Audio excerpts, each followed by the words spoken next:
Hello, hello. We are live now with Kendra Alexander, and we're going to talk about miscarriage, hormone balance. Be with us till the end. And if you have any question, you can come and join us.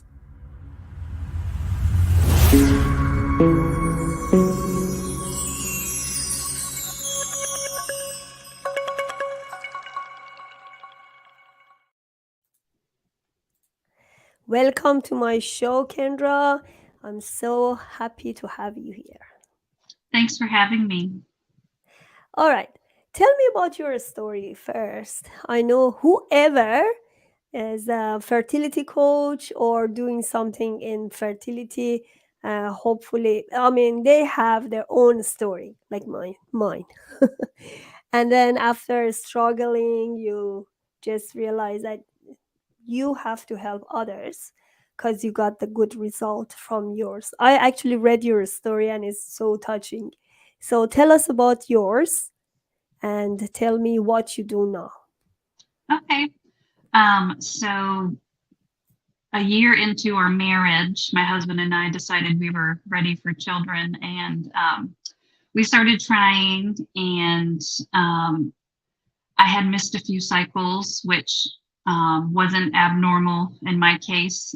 It was something that happened a lot, and through that, I was the first time I ever heard of hormonal imbalance. I went to the doctor due to the cycles, and through blood work found out that I had low progesterone and an estrogen dominance. And this was, about 3 months into trying. And so I feel like along with trying to conceive, I also shifted my whole life to ultimately, live the best possible way to have the best risk, the best chances of conception.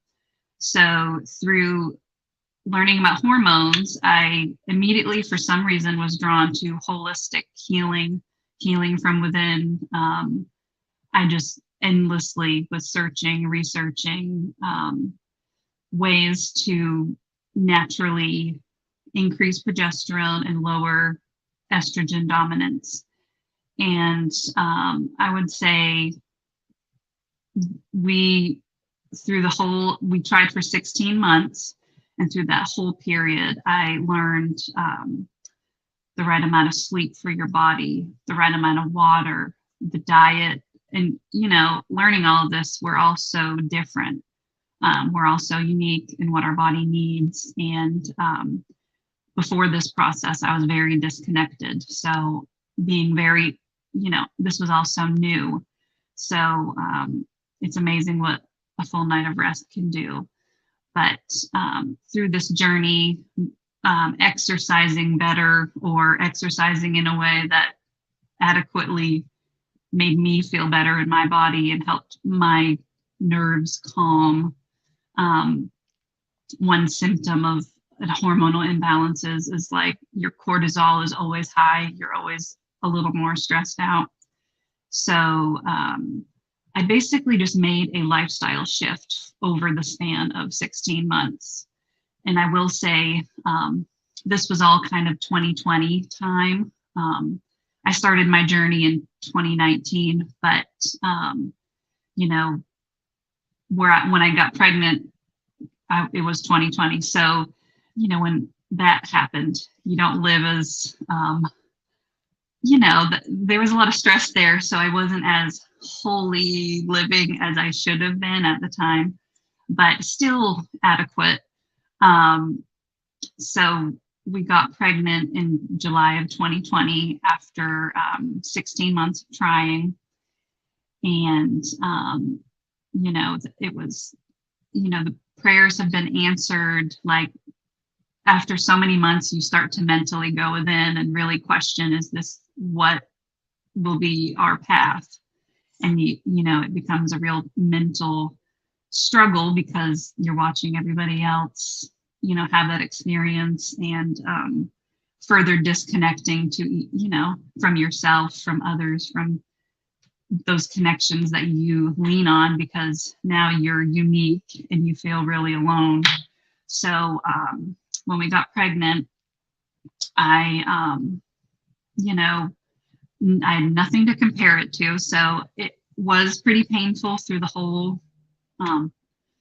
pregnancy, but about 4 or 5 weeks in, I had I hadn't seen a doctor yet or anything. I just had a confirmed test, but I had some spotting, which was brown, which is, you know, when you start searching on Dr. Google, that is signs of not good. And so I called the doctor, and through that, they really didn't react or respond in any way. They were kind of just like, you have an appointment in 6 days. We'll see you then.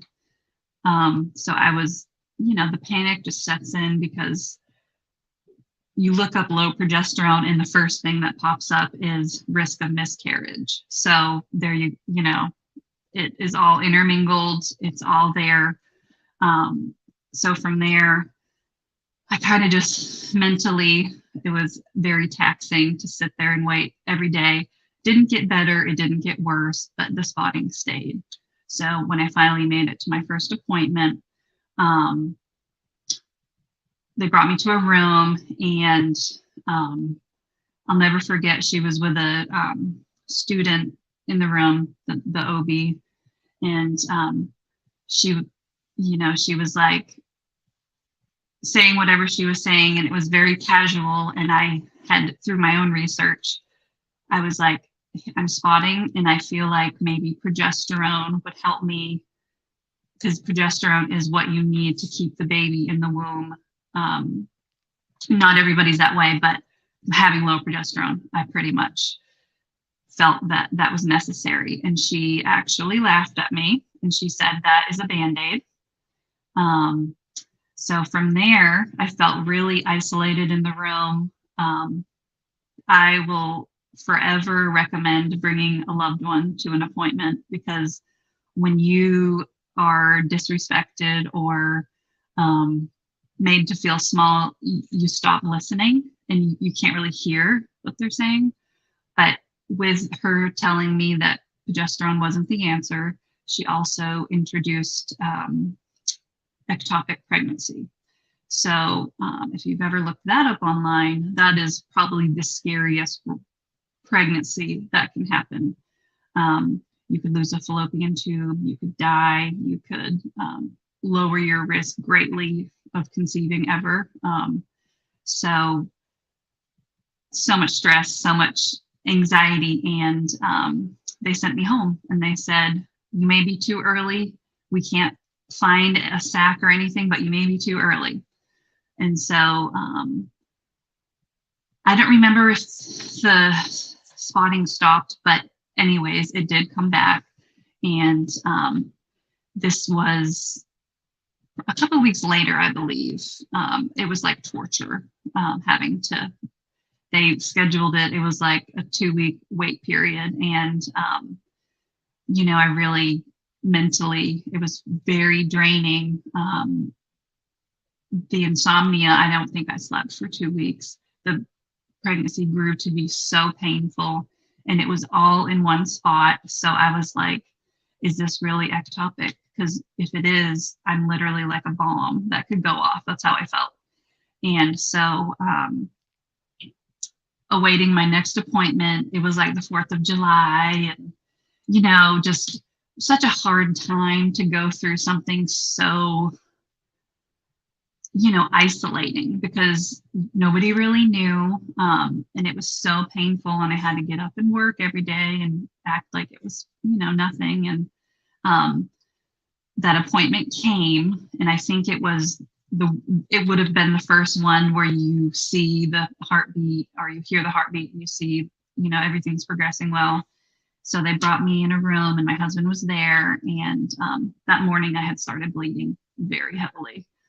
And, you know, you just kind of have the instinct that something's not going well. And we're in the room, and they had to do a vaginal probe, because they couldn't see anything, but they kept saying, you're too early, you're too early. And when you're trying to conceive, you know the exact dates of everything because you're obsessed with it.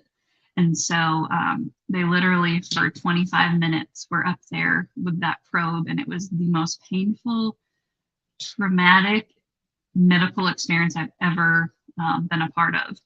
And they kept saying, "Oh, there's a mass there. That could be it, or that could be," just very cold environment. And so the woman that was doing it walked out of the room, and I mean, left us there. It felt like forever, probably 20 minutes. And then four of them came in the room, and I was sobbing, obviously, at that point. Nothing's good if this is happening, and a nurse actually asked me, "Why is she crying?" And I just like the things is like so traumatic. But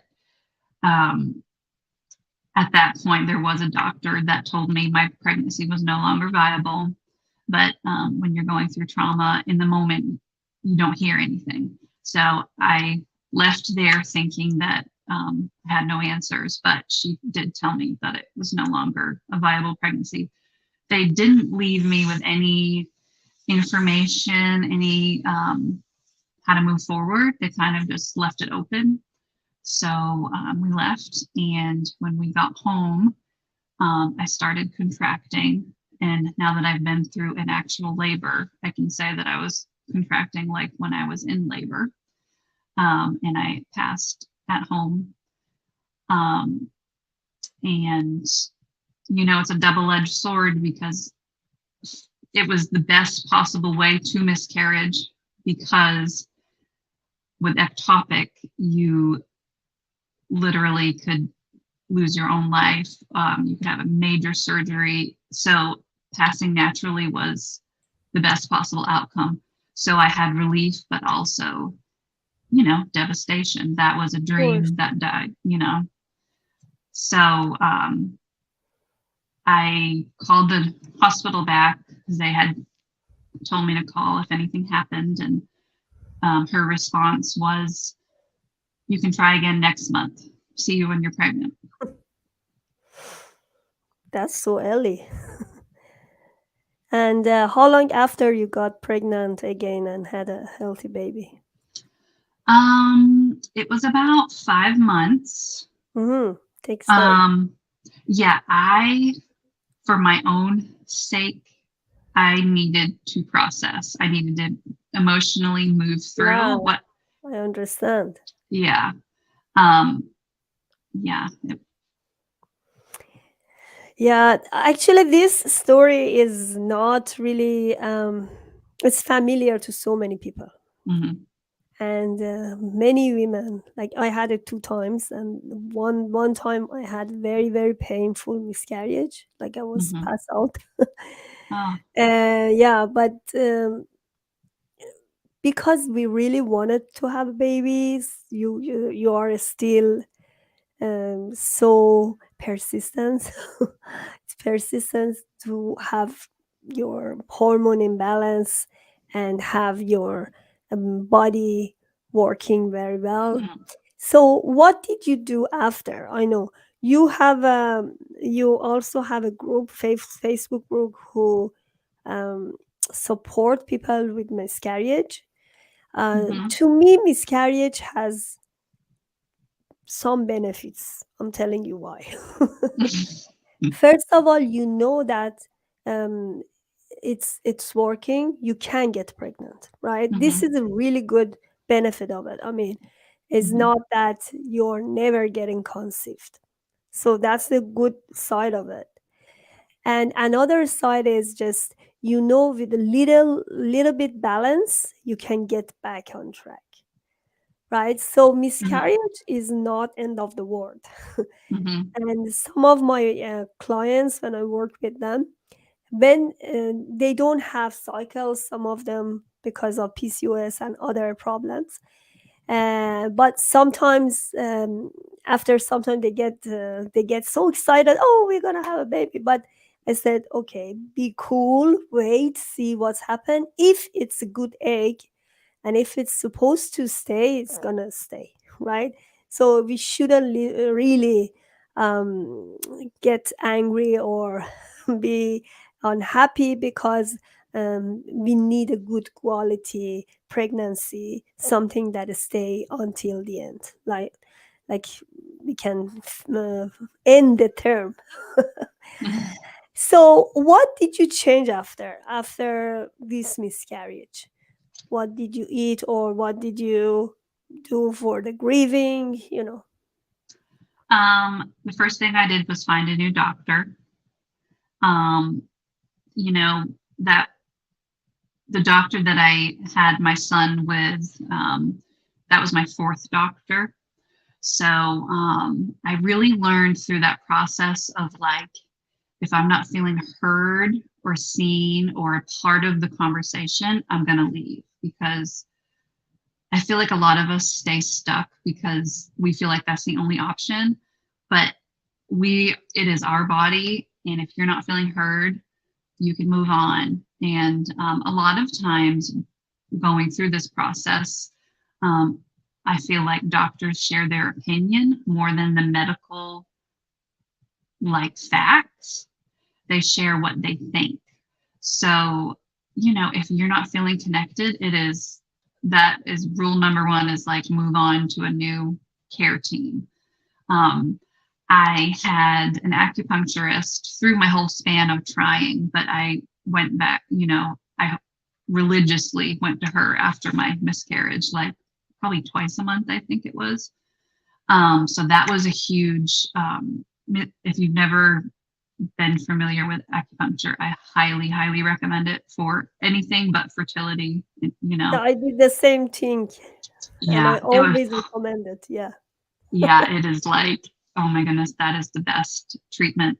But from there, after my loss, I did miss a few cycles, and I kind of correlated it to being stressed. And when I found this new doctor, she did a new panel of blood work, and she asked my symptoms, and depression was hugely a reason. Of course, I had just lost my baby.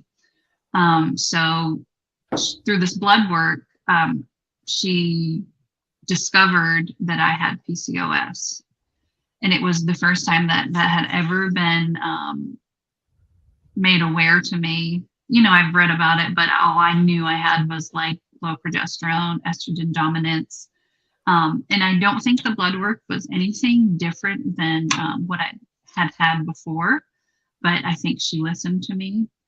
And I'll never forget, she was so sweet and compassionate, and she did call me on the phone to tell me about PCOS, but she said, come into the office, I want to chat with you face to face. And so I get there, and she said, you have PCOS, and this is how we're going to get pregnant. And she handed me this paper. It was called an ovulation induction, and it took all of the fun out of sex, but at that point, I don't think it is about the fun. So she really instilled hope, and she was like, this is going to work. I wholeheartedly believe it. It's going to work. And she prescribed me Clomid. And within the first month of taking Clomid, I was pregnant. And the craziest thing was, the second I found out I was pregnant, she had me call and put me on progesterone for 14 weeks. So the very thing that the doctor told me was a Band-Aid was the very thing that kept my son, able to grow in my, so Beautiful. yeah. And learning I had PCOS, one adjustment and shift I made, because PCOS is very complex and not everybody has the same symptoms, and there's multiple ways that you can have it and how it shows up for you. But I cut out gluten immediately and shed, like, I think it was like 17 pounds in 20 days. I mean, and that's inflammation. So that worked obviously for me. My body was really needed to be free of that inflammation. And everybody's a little different. And it's highly correlated with blood sugar. And I definitely know that that also is another symptom that I have is, you know, the stability in the blood sugar, you know, insulin reduction. But yeah, it was a whirlwind because it was quick to find out I had PCOS to, oh, you're pregnant. So I think it happened a little faster than I would have. I don't know, because she kind of held my hand and she was like, we're doing this now. You're going to get pregnant. So I think I needed that pull because when you've processed and you're going through a loss, it's kind of like now it's extremely vulnerable and you know, you're unsure, like you can't get attached to the outcome because the worst thing has already happened. So it's like, Exactly. you know, you don't want to get too attached. But so even through pregnancy, it was hard to connect for sure. It's so important to have a support. Like Oh my I goodness, had it the is. same issue with my fertility doctor, and she was not really optimistic. So that's why I had miscarriages, and she was not really optimistic. Nothing happened, you know. As soon Mm-hmm. as I changed everything, everything changed. Because you know, it's so important you be ready spiritually, physically, and mentally, Yes. and you can't, like, your mind and body work together, you can't separate them from each other, right? So Yeah. if your body's saying, oh, I'm ovulating, I can have a baby, but your mental and emotional status says something else, Yeah. right? I can't get Yeah. pregnant, it's not gonna work, you know. So that should be really Absolutely. aligned together. Yeah. And like one of my bullet points I wanted to say was like, don't wait to balance your hormones and your lifestyle as you're trying to conceive. You know, the prepping time, give yourself some time if you know it's Exactly. something you plan for, because it is a matter of mind body connection. And I speak with so many women that it's not, they're not connecting that their stressful job is a part of why they're not sleeping or why their period is delayed or doesn't, you know, or they're not ovulating. It all correlates, in your cycle every month tells you exactly what your month was like. You know, it can delay ovulation. Your blood tells you so much. So it's like be very as well as you can be for yourself, but also for this opportunity. And you know, and not everybody needs to have it happen this way, but it is a very rich experience if you can connect your emotional, your physical, your, you know, Like nutrition. sometimes you go to IVF, and unfortunately, before you get the toxin out, Mm-hmm. they want you to try again, and your Mm-hmm. body, your emotionally you're not ready for this process, and then Mm-hmm. nothing is gonna happen. You Mm-hmm. are so right. Like what I just understand from your words were support, good support. Acupuncture really works, but depends. Again, because I switched three up acupuncturists, and you have to find your own healthcare practitioner. Like you have to connect with them because this Mm-hmm. is the work together. They need to support you, and of course the partner, a very supportive partner is so important. And another thing that she said as well, please don't wait until you decide to get pregnant. It's not going to happen. Sometimes it happens, you're going to be lucky. But sometimes takes time. Mm-hmm. You need to wait for 2 3 months, change your lifestyle, because lifestyle change is not going to happening for 1 month, right? You may need some losing weight, you may need to do the hormone balance procedure. So if you can talk to a nutritionist, naturopath, or holistic practitioner, they're going to help you as well. So it's good to work together as couples, and do the work together. Because Mhm. you are together in this process like 50-50. Don't think that you have to just have the baby inside you and Mhm. you need to work together. So you have you have a Facebook group. You said you're going to talk about this. No, what do you do there? How do you support miscarriage? And what else you do?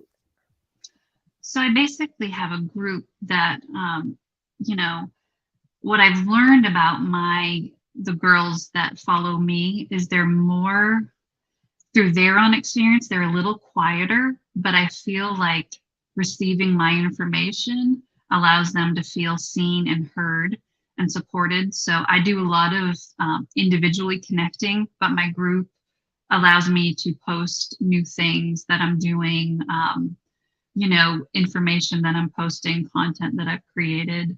Um, the Facebook group, it is a long name, but you can search Peace While Trying to Conceive and it'll pop up.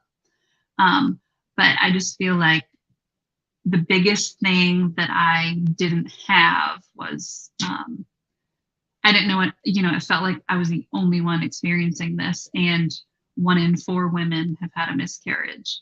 And PCOS is the number one cause for infertility because most women don't know they have it.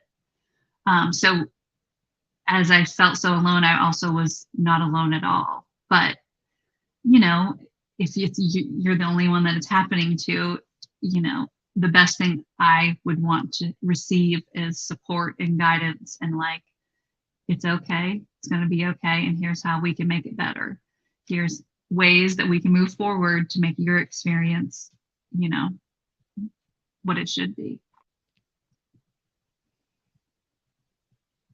Thank you so much, Kendra, for being here, for your Yeah. advice, your story. I believe that's going to help a lot of people. Just be hopeful. And if you have miscarriage, remember that it has two benefits. You still have a long journey to go, and you should be hopeful and try to detoxify your body. Go to a great practitioner and try to connect with them. All right. Thank you so much. Hope to see Thank you you. again here. Thank you. Please subscribe to Contact Calhoun Transition channel and order my book Naturally Conceived through Amazon. Thank you for watching.